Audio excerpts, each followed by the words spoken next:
பிள்ளைய பள்ளிக்கூடம் போன ரெண்டு பசங்க ஒரு 4-5 வயசு இருக்கும், சின்ன பிள்ளைங்க 6-7 வயசுக்குள்ள பள்ளிக்கூடத்தை விட்டு மாலை நேரத்துல நடந்து வந்துகிட்டே இருக்காங்க. வந்துகிட்டே இருந்த பசங்க ஒரு மாமர தோப்புக்குள்ள போய்தான் போகணும். மாமர தோப்புல மாங்காய் கீழே விழுந்து கிடக்கு. ஒரு பையன் சுத்து முத்தும் பார்த்துட்டு 2 மாங்காய் எடுத்துக்கிட்டு போயிட்டான். வீட்டுக்கு போனா அம்மா கேட்கறா, ஏதுடா இந்த மாங்காய்? வர்ற வெளியில ஒரு தோப்பை கடந்து வந்தோம், அதுல கீழே கிடந்துச்சுமா, எடுத்துட்டு வந்தேன்னா. அந்த அம்மா என்ன நின்று தெரியுமா, என்ன பண்ணா தெரியுமா? எல்லாரும் மாதிரி இல்லை அந்த அம்மா. 2 தான் கிடைச்சிச்சா, இன்னும் 2 சேர்த்து எடுத்து வந்திருக்கலாம்ல. இன்னும் 2 சேர்த்து எடுத்தாந்து நம்ம சின்னம்மா விட்டு கொடுத்துருக்கலாம், மாமா விட்டு கொடுத்துருக்கலாம், ஆளுக்கு 2 எடுத்துக்கலாம், இன்னும் 2 எடுக்காம வந்துட்டியாடா அப்படின்னு தானே சொல்லும். ஆனா அந்த அம்மா கொதிச்சுட்டா. அப்படியே எப்படி எடுக்க போச்சு யாருக்கும் தெரியாம, கீழே கிடந்தா எடுக்கலாமா, எவ்வளவு பெரிய தப்புன்னு அந்த பயலை போட்டு அடிச்சு இழுத்துக்கிட்டு வந்தா திரும்ப அந்த தோட்டத்துக்கு வந்தா தோட்டத்துல ஒரு காவல்காரர் இருக்கிறாரு.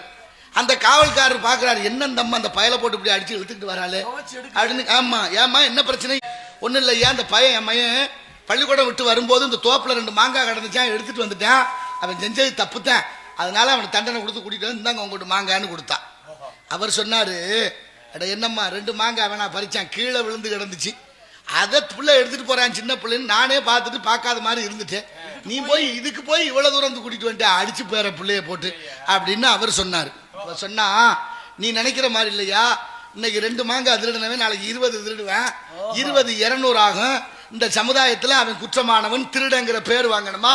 இப்படி பிள்ளைய பெற்றதுக்கு நான் பெத்த வயிற்றுல பிரண்டைய வச்சு கட்டலாம், எல்லாருமா பிள்ளை பெத்தா நானும் தான் பிள்ளை பெற்றிருக்கேன்னு சொல்ல வேண்டாமா? போயா நீனும் சரி உன் மாங்காய் சரி தூக்கி விட்டுட்டு போனேன்.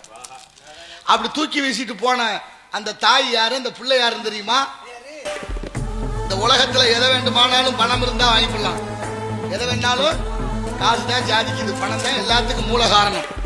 காசு இருந்தா எல்லாத்தையும் சகாயமா வாங்கிவிடலாம், கோடி கோடியா கொடுத்தாலும் ஐயா சகாயத்தை வாங்க முடியல.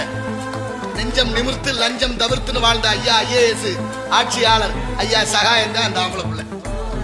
அப்ப அந்த தாயை எப்படி கொண்டாடணும்?